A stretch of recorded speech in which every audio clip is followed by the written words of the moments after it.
Assalamualaikum warahmatullahi wabarakatuh. Halo semuanya, perkenalkan nama saya Sri Madu Sedit, NIM 2112062026 dari kelas D12, Prodi PGSD semester 6. Di sini video ini dibuat untuk memenuhi tugas dari Bapak Dwi Cahyadi Wibowo MPD dengan mata kuliah Filsafat Pendidikan. Di sini yang akan saya bahas yaitu Filsafat Pendidikan, Fondasi Peningkatan Profesionalisme Guru. Baik, kita akan masuk pada pendahuluan. Pendidikan memiliki misi untuk memenuhi seluruh aspek kebutuhan hidup dan mengalami proses yang sejalan dengan dinamika hidup, serta perubahan-perubahan yang terjadi. Sebagai konsekuensi logisnya, pendidikan selalu mencakup pemikiran dan kajian, baik secara konseptual maupun operasional, guna memastikan relevansi dan kemampuan dalam menghadapi tantangan serta memecahkan masalah-masalah yang dihadapi oleh umat manusia. Pemikiran dan kajian tentang pendidikan dilakukan oleh para ahli dari berbagai sudut pandang dan disiplin ilmu seperti agama, filsafat, sosiologi, ekonomi, politik, dan sejarah, serta antropologi.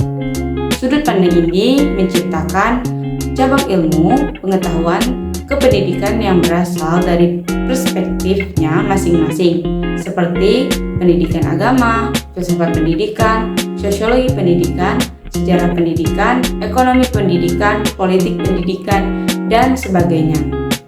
Secara etimologis, filsafat dikenal sebagai falsafah dalam bahasa Arab, filosofi dalam bahasa Inggris, dan filosofia dalam bahasa Yunani, yang semuanya bermakna cinta akan kebijaksanaan dalam arti yang mendalam. Filsafat diartikan sebagai cinta akan kebijaksanaan yang tercermin dalam 3 aspek utama, yaitu aktivitas, sikap, dan substansi. Kata filsafat sendiri diterjemahkan dari kata darsana dalam bahasa India yang berarti melihat, memperhatikan, merenungi, memahami, serta melibatkan kontemplasi, persepsi, dan penarikan kesimpulan berdasarkan visi dan keyakinan. Nah, dengan demikian, filsafat juga dapat dianggap sebagai aktivitas berpikir dan bersikap hidup yang memenuhi atau mencerminkan nilai-nilai luhur dalam kebijaksanaan. Esensi dari filsafat pendidikan terletak pada kegiatan berpikir dan bersikap hidup yang merupakan bagian integrasi dari sistem pendidikan. Melalui penafsiran filosofis di dalamnya, seperti yang dijelaskan dalam definisi, filsafat pendidikan adalah bagian dari cabang filsafat ilmu yang memfokuskan diri pada area pendidikan, menyelidiki dan melakukan analisis kritis terhadap struktur serta manfaat pendidikan itu sendiri.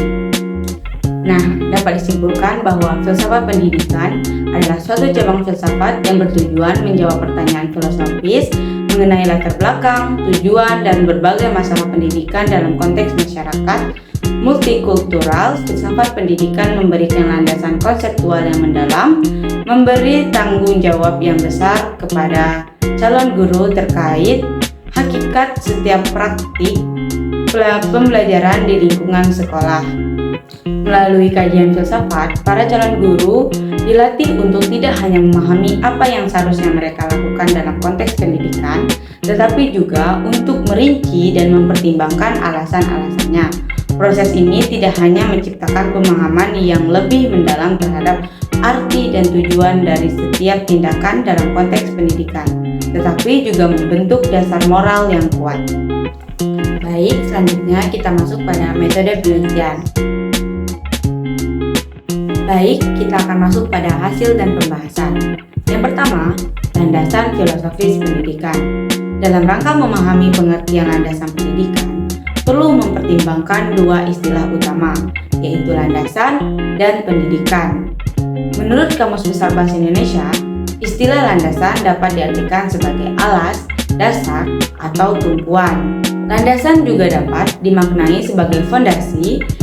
Nah, dengan demikian, landasan adalah suatu pijakan, titik tumpu atau dasar dari suatu hal, seperti suatu fondasi tempat berdirinya sesuatu.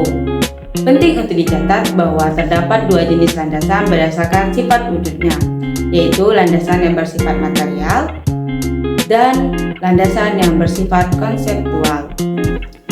Dalam konteks ini, pendidikan tidak hanya melibatkan momen studi, tetapi juga momen praktik yang dilandasi oleh landasan filosofis tersebut. Sehingga pemahaman landasan pendidikan menjadi kunci dalam membentuk dasar yang kokoh untuk memandu proses pendidikan secara holistik dan bermakna. Baik, selanjutnya yaitu peranan landasan filosofis pendidikan. Asumsi-asumsi yang menjadi titik tolak dalam rangka pendidikan berasal dari berbagai sumber. Terdapat bersumber dari agama, filsafat, ilmu, dan hukum atau yuridis. Berdasarkan sumbernya, jenis landasan pendidikan dapat diidentifikasikan dan dikelompokkan menjadi yang pertama, landasan religius pendidikan, yang kedua, landasan filosofis pendidikan, yang ketiga, landasan ilmiah pendidikan, dan yang keempat, landasan hukum atau yuridis pendidikan. Landasan filosofis pendidikan adalah asumsi-asumsi yang bersumber dari filsafat yang menjadi tolak ukur dalam pendidikan. Ada berbagai aliran filsafat, yaitu yang pertama ada idealisme, realisme, pragmatisme, Pancasila, dan sebagainya.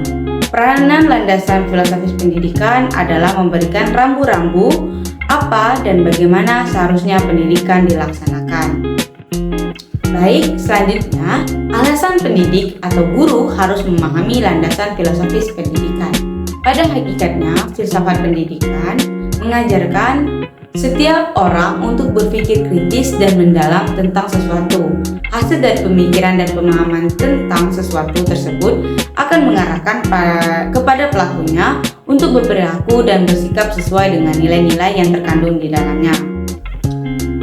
Menurut Mustadi, guru sebagai pendidik harus menyediakan kegiatan yang relevan dan konteks yang sangat bermakna bagi peserta didik. Landasan filosofis pendidikan merupakan cabang dari filsafat yang mengkaji tentang apa, bagaimana, dan mengapa pendidikan. Seorang guru harus mempelajari dan memahami landasan filosofis pendidikan, akan melakukan berbagai upaya untuk keberhasilan memahami tujuan ia mendidik. Sehingga dengan sesampainya, ia akan memikirkan bagaimana siswanya belajar, apa yang harus dipelajari oleh siswanya, dan bagaimana siswanya bisa terlibat secara langsung, aktif dalam proses pembelajaran, dan bagaimana hasil belajar siswa bisa membangun sikap mereka dan sebagainya. Baik, yang terakhir yaitu studi tentang filsafat pendidikan, meliputi 4 cabang yaitu metafisika, logika atau epistemologi, etika, dan estetika. Implikasi dari pembahasan metafisika, epistemologis, dan aksiologis adalah diperolehnya informasi tentang hakikat manusia, subdidik, kemudian peranan perumusan tujuan pendidikan, hakikat isi program pendidikan yang selanjutnya diberikan kepada anak didik, dan nilai-nilai yang akan dicapai sebagai hasil pendidikan yang diinginkan. Nah, dari sini kita dapat simpulkan bahwa filsafat pada dasarnya mengajarkan setiap individu untuk mengembangkan kemampuan berpikir kritis dan mendalam terhadap suatu hal. Hasil dari proses pemikiran dan pemahaman tersebut akan membimbing individu untuk berperilaku dan bersikap sesuai dengan nilai-nilai yang terkandung di dalamnya. Landasan filosofis pendidikan merupakan salah satu cabang dari filsafat yang mendalami pertanyaan-pertanyaan tentang apa, bagaimana, dan mengapa pendidikan ada. Seorang guru yang memahami dan mempelajari landasan filosofis pendidikan akan dengan sungguh-sungguh berusaha mencapai keberhasilan dalam proses pembelajaran yang dijalankannya. Keterampilan ini memungkinkan guru untuk memahami dengan jelas tujuan dari pendidikan yang diemban. Nah, dengan demikian guru akan mempertimbangkan dengan seksama bagaimana siswa dapat belajar dengan efektif, apa yang seharusnya dipelajari oleh siswa, cara siswa dapat aktif terlibat dalam proses pembelajaran, serta bagaimana hasil belajar siswa dapat membentuk sikap mereka. Dengan pemahaman filosofis pendidikan yang mendalam, seorang guru dapat secara efektif mengarahkan metode pengajaran, memastikan keberhasilan proses pembelajaran, dan membantu siswa dalam membangun pemahaman yang lebih dalam tentang nilai-nilai yang diterapkan dalam konteks pendidikan. Dengan demikian, filsafat pendidikan menjadi dasar penting bagi pendekatan pendidikan yang holistik dan bermakna. Baik, mungkin hanya itu yang dapat saya sampaikan. Akhir kata, saya mengucapkan mohon maaf jika ada kesalahan kata ataupun yang lainnya. Sekian dan terima kasih.